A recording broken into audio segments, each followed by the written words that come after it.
राष्ट्रियताका लागि विदेशसँग झुक्नु हुँदैन लम्पसा। सबै भाइ बहिनीहरूलाई छ मेरो नमस्कार। हिमाल पहाड तराई कोही छैन पराई, तपाईहरुकै म सामूहिक शिक्षक हुँ खुबलाल तराई। तपाईहरु अहिले सुन्दै हुनुहुन्छ ग्रेट एफएम र ग्रेट एफएम को युट्युब च्यानलबाट हेर्दै हुनुहुन्छ। भाइ बहिनीहरू, आज हामी ढिला नगरिकन विषयवस्तु प्रवेश गर्दैछौँ। मैले सदा चाहिँ विषयवस्तु प्रवेश गर्नुभन्दा अगाडि एउटा सामान्य ज्ञानबाट सुरुवात गर्दैछु।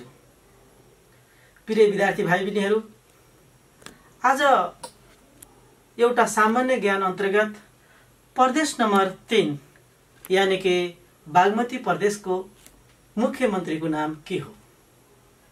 भाइ बहिनीहरूले कति त मनै भनिसकेका छौ, कतिले त कपीमा लेखिसकेका छौ होला। यसको सही उत्तर हो डोरमणी पौडेल।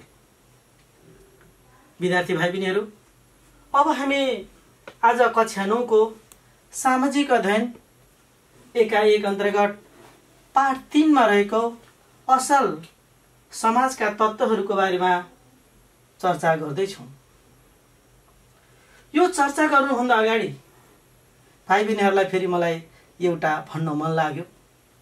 ठुलो मान्छे होइन, असल मान्छे बन। यो महान बाणी हो विश्व साइकल यात्री पुष्कर शाहको। प्रिय विद्यार्थी भाइ बहिनीहरू, तिमीहरू अहिले कक्षा 9 को सामाजिक अध्ययन विषयको पेज नम्बर 7 पल्टाउनु होला। त्यसैगरी नजिकै कपी कलम लिएर पनि बस्नु होला। भाइ बहिनीहरू, तिमीहरू राम्रोसँग मनन गर्नु होला, राम्रोसँग सुन्नु होला। अब हामी जाँदैछौँ असल समाजका तत्त्वहरू। असल समाजका तत्त्व अन्तर्गत पढ्नुभन्दा अगाडि समाजका तत्त्व भनेको के हो, समाजलाई आवश्यक पर्ने पक्षहरूलाई नै हामी असल समाजका तत्त्वहरू भन्ने गर्छौँ। विद्यार्थी भाइ बहिनीहरू, असल समाजका तत्त्वमा हामी दुईटा विषयवस्तुले चर्चा गर्ने गर्छौँ। एउटा छ समाजका तत्त्वहरू, अर्को छ असल समाजका तत्त्वहरू। आज हामी जाँदैछौँ समाजका तत्त्व अन्तर्गत।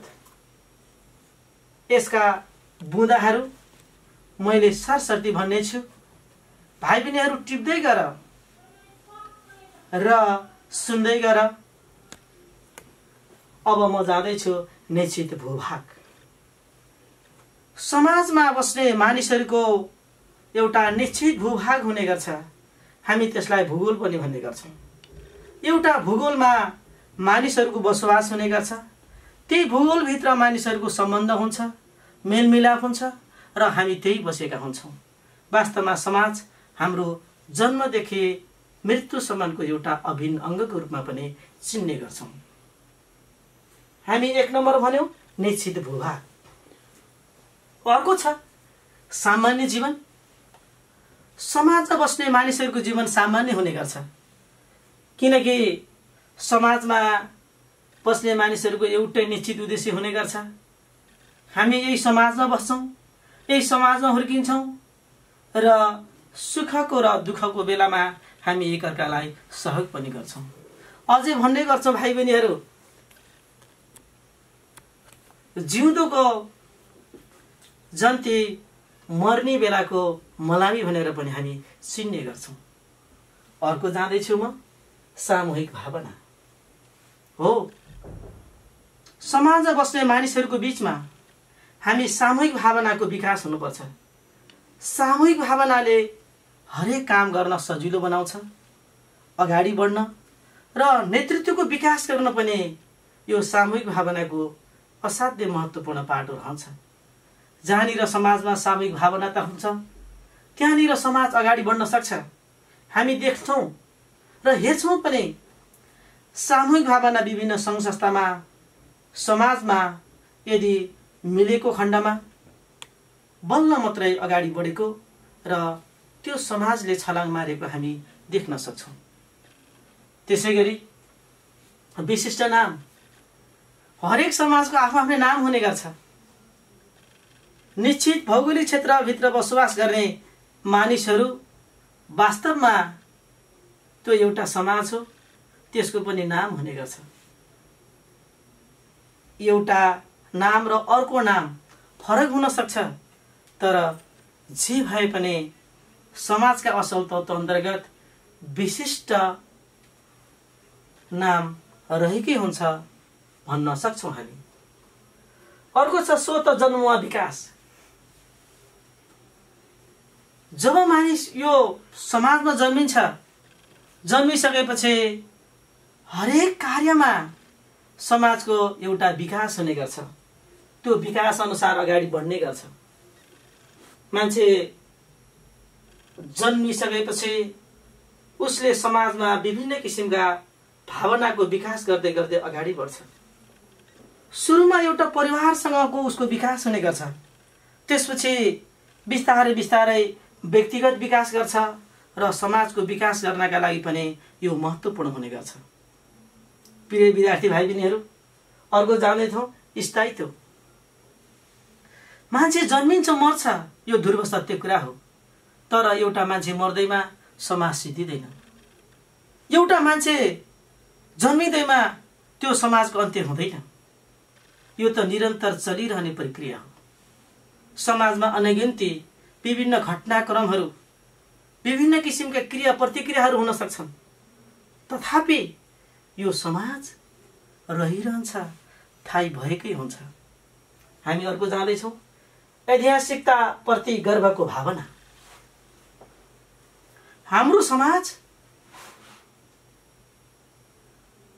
विविधतायुक्त छ। अझै भन्ने गर्छु, हाम्रो समाज बहुसांस्कृतिक, बहुधार्मिक, बहु भाषिक मुलुक हो। यो मुलुकमा बस्ने मानिसहरूको बीचमा हामी विभिन्न किसिमका धर्म संस्कृतिको कुरा गर्ने गर्छौँ। अग्रजहरूले देखाइदिएको बाटाहरू, त्यसै गरी उहाँहरूले देखाइदिनु भएको असल मार्गहरूलाई हामीले बिर्सिनु हुँदैन। उहाँहरूले देखाइदिएको मठ मन्दिर धर्म कर्महरूलाई पनि हामीले संरक्षण गर्ने र ऐतिहासिकताप्रतिको गर्वको भावना हामीले लिन सक्नुपर्छ, जसले गर्दाखेरि हामीलाई अपनत्वको भावनाको विकास गर्न पनि हामीलाई सजिलो हुने गर्छ। त्यसै गरी समाजको आकार वा जनसङ्ख्या। समाजको आकार वा जनसङ्ख्या एउटै हुँदैन। कुनै समाजमा ठिक्कको अथवा निश्चित जनसङ्ख्या हुने गर्छ भने कुनैमा धेरै हुन सक्छ। अर्थात् समाजको जनसङ्ख्या कुनैमा धेरै हुन सक्छ, कसैमा थोरै हुन सक्छ, एउटै हुँदैन। तथापि त्यो वास्तवमा हाम्रो समाज हो। हामी समाजमा बसिरहेका छौँ। समाजलाई गर्न पर्ने भावनाको विकास हामी आफैले गर्नुपर्छ। त्यसैले मानिसहरूले भन्ने गर्छन्, म यो समाजमा जन्मे र समाजका लागि म केही न केही गर्नुपर्छ। नेपोलियन बोनापार्ट भन्ने व्यक्तिले भनेका छन्, तिमीले के दियौ यो राष्ट्रलाई भन्ने होइन, तिमीले यो राष्ट्रलाई के गर्न सक्यौ सबैभन्दा ठुलो कुरा हो। त्यसैले हामी समाजमा बसेका छौँ। समाजले मलाई के दियो होइन, मैले समाजलाई के दिन सकेँ, सबैभन्दा ठुलो कुरा यो हो। प्रिय विद्यार्थी भाइ बहिनीहरू, म यसलाई बुँदागत रूपमा फेरि भन्न चाहन्छु, राम्रोसँग सुन्ने।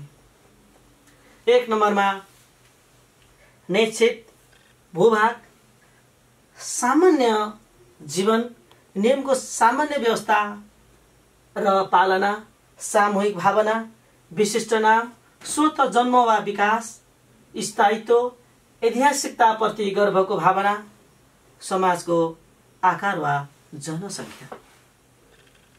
मलाई विश्वास छ विद्यार्थी भाइ बहिनीहरू, यो बुँदा तिमीहरूले टिपिसकेका छौ।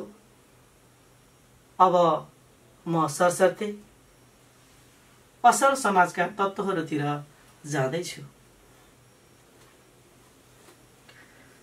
प्रिय विद्यार्थी भाइ बहिनीहरू, असल समाजका तत्त्वहरू का बुँदाहरूलाई पनि मैले यसरी लेखेर लिएर आएको छु। 1 नम्बरमा छ अपनत्व। हामी समाजमा बसिरहेका छौँ। एक अर्काप्रतिको भावना, एक अर्काप्रतिको सद्भाव र प्रेम हामीमा हुनुपर्छ। जबसम्म अपनत्व हुन्छ, यो मेरो हो, यो मेरो समाज हो, यो मेरो जन्मभूमि हो भनेर हामी भन्न सक्यौं भने बल्ल समाजको विकास हुन सक्छ। त्यसैले हामीले भन्ने गर्छौं मेरो होइन हाम्रो भन्ने बानीको विकास हामी सबैले गर्नुपर्छ। अर्को म जाँदैछु सामूहिक भावना। प्रिय विद्यार्थी भाइ बहिनीहरू, असल समाजका तत्त्व अन्तर्गत सामूहिक भावना महत्त्वपूर्ण कुरा हो। हरेक काम गर्दाखेरि सामूहिकता चाहिन्छ। एउटा व्यक्तिले सबै काम गर्न सक्दैन। एउटा नेपालीमा उखान छ भाइ बहिनीहरू, एकले थुकी सुकी हजारले थुकी नदी। हरेक काम गर्नका लागि सामूहिकता भावनाको विकास भयो भने बल्ल समाज अगाडि बढ्न सक्छ। सामूहिक भावनाताले अगाडि बढ्न, समाजलाई सही बाटोमा अगाडि लिएर जान र समाजलाई सही गोरेटोमा लिएर जानका लागि पनि सामूहिक भावनाले महत्त्वपूर्ण भूमिका निभाउन सक्छ। अर्को म जाँदैछु सुरक्षा। यसलाई इङ्ग्लिसमा सेक्युरिटी भन्ने गरिन्छ। साँच्चै नै सुरक्षा, हामी जतिसुकै पैसा कमाए पनि, जतिसुकै सम्पन्न भए पनि मान्छेलाई सुरक्षा महत्त्वपूर्ण कुरा हो। सुरक्षा नभइकन कुनै पनि मान्छे सुरक्षित तरिकाले बस्नै सक्दैन। अझै भन्ने हो भने सुरक्षा यो दुनियाँका लागि महत्त्वपूर्ण कुरा हो। यो सुरक्षा दिने व्यवस्था राज्यले गर्नुपर्छ। हामी व्यक्तिगत रूपमा हरेक मान्छे सुरक्षित हुनुपर्छ। सुरक्षाको अनुभूति गर्न मानिसले पाउनुपर्छ। जबसम्म सुरक्षा हुँदैन तबसम्म मान्छेमा डर, त्यसैगरी बढी मात्रामा मान्छेलाई दुःख जस्तो अनुभव हुने गर्छ। हरेक त्यसैले हामी हेर्छौँ भाइ बहिनीहरू, जहाँनिर अब हामी ठुला ठुला नेताहरू, ठुल्ठुला विद्वानहरू, उहाँहरूको सुरक्षाका लागि पनि यो अब महत्त्वपूर्ण हुने गर्छ। अझै हाम्रो समाज त अझै महत्त्वपूर्ण समाज छ। असल समाजका तत्त्व अन्तर्गत सुरक्षा महत्त्वपूर्ण चिज हो, यो हुनु जरुरी छ। हामी जाँदैछौँ एकता। विद्यार्थी भाइ बहिनीहरू, जहाँनिर एकता छ त्यहाँनिर बल हुन्छ। एकता नभइकन समाजको विकास हुँदैन। हामी भन्ने गर्छौँ भाइ फुटे गवार लुटे। असल समाज बन्नका लागि त एकता हुनुपर्छ। समाजमा सबै मानिसहरू गोलबन्द हुने, सामूहिक निर्णय गर्ने, छलफल गर्ने र सही मार्गमा हिँड्नका लागि पनि एकता जरुरी हुने गर्छ। जहाँनिर एकता छ त्यहाँनिर समाजको विकास पनि अगाडि बढ्न सक्छ। जहाँनिर समाजमा एकता हुँदैन, वैमनस्यता हुन्छ, त्यसै गरी द्वेष हुन्छ, लोभी र पापीहरू जन्मिन्छन्, त्यो समाज अगाडि बढ्न सक्दैन। त्यो समाजमा वास्तवमा हामी भनेर बस्ने भावनाको विकास पनि हुन सक्दैन। अर्को छ सहयोग र सहकार्य। यो महत्त्वपूर्ण चिज हो।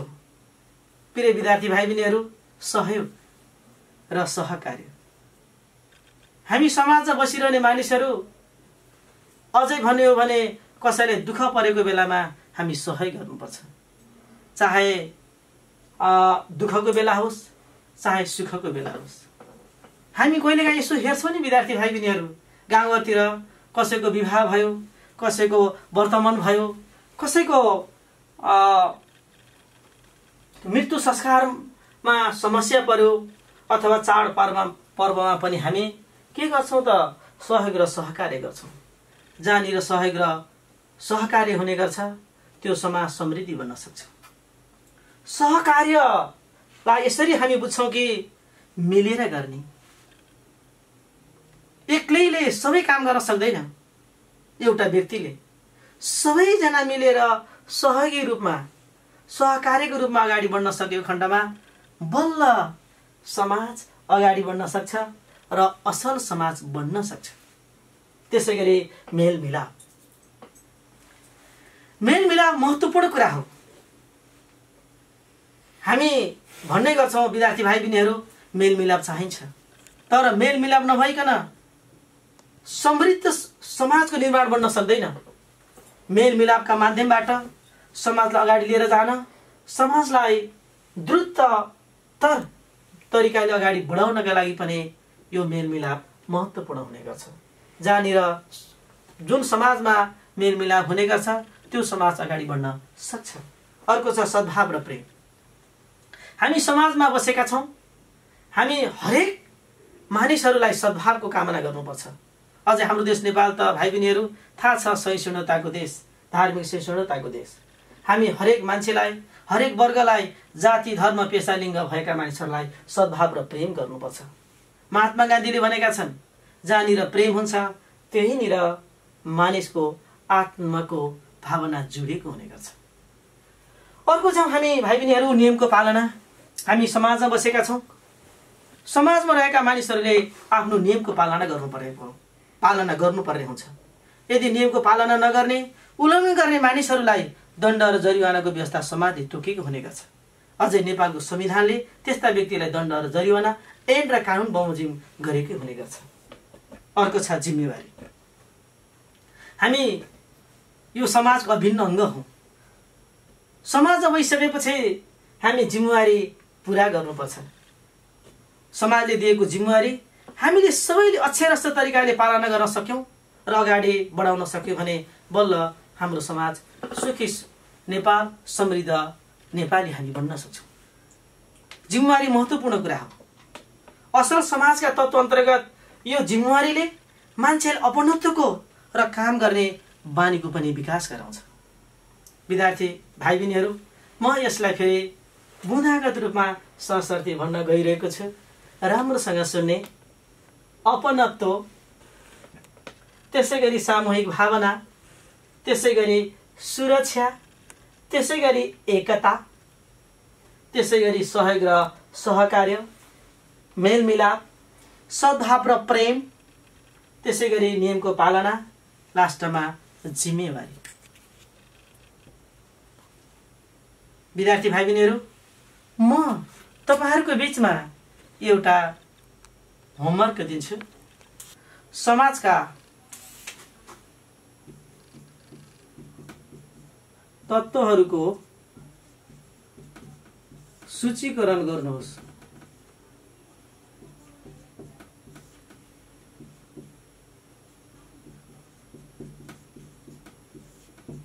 आज तपाईहरुले एफएमबाट राम्रोसँग सुनिदिनु भयो, युट्युब च्यानलबाट हेरिदिनु भयो, त्यसका लागि धेरै धेरै धन्यवाद। र घरमै बस्नुहोला, स्वस्थ रहनुहोला र व्यस्त रहनुहोला। तपाईहरुको दिन शुभ होस् र राम्रो होस्। हस्त नमस्कार।